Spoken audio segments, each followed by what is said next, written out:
আওয়ামী লীগ যারা করে এটার মধ্যেও ভাগ আছে। একটা দল আওয়ামী লীগ মনে প্রাণে করে, এটার সংখ্যা অনেক বেশি, তারা মূল্যায়ন পায় না, চেয়ার পায় না, মঞ্চ পায় না, কোনোদিন কোনো দাবি নিয়েও কথা দাঁড়াতে পারে না।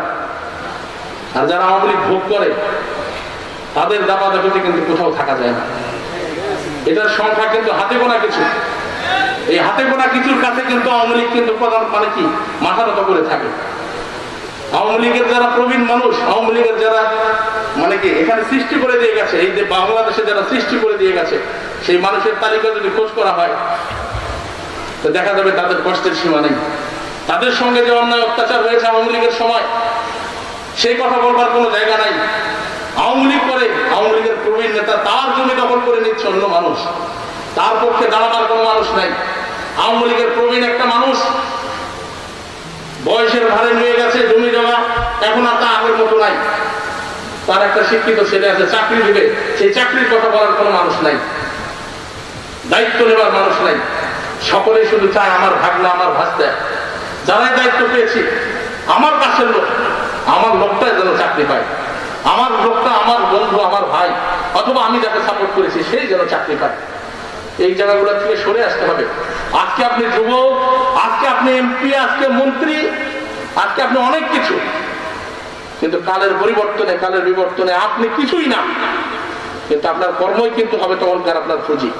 অনেক বড় বড় বাঘা বাঘা নেতা দেখেছি বাংলাদেশে আমরা, জীবনের শেষ সময় এসে তাদের এত অলঙ্কিত অধ্যায় রচিত হয়েছে, তাদের এত বাজে কথাবার্তা উচ্চারিত হয়েছে তাদের নামে, যে তাদের রাজনৈতিক অর্জনগুলো সেখানে মেলান হয়ে গেছে।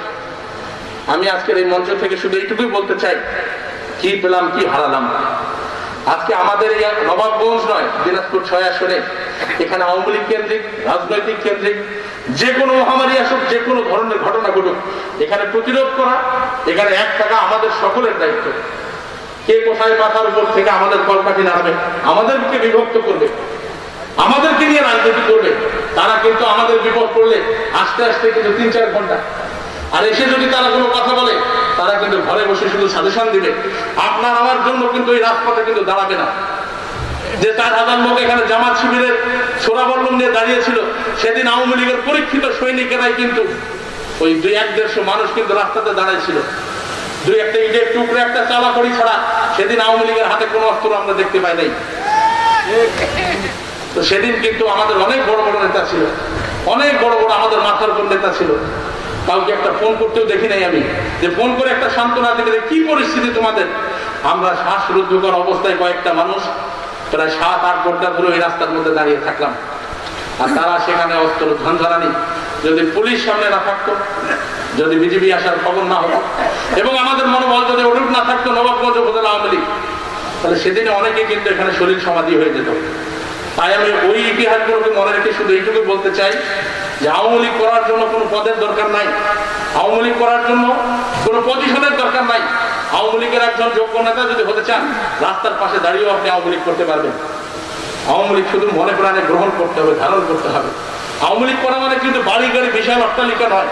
যাদেরকে দেখতেছেন যে আওয়ামী লীগ করে বিশাল বাড়ি গাড়ি অমুক তুমুক করে ফেলছে, এটা কালের পরিবর্তনে এরা সব মিশে যাবে, সব ধূলিসাৎ হয়ে যাবে। এখানে তাদের নাম পর্যন্ত কেউ নেবে না, এখানে কেউ নেবে না। অন্যায় করা, অত্যাচার করা, লুণ্ঠন করা, দুর্নীতি করা মানুষকে কখনোই কেউ মনে রাখে নাই, কোনোদিন মনে রাখে নাই কখনো।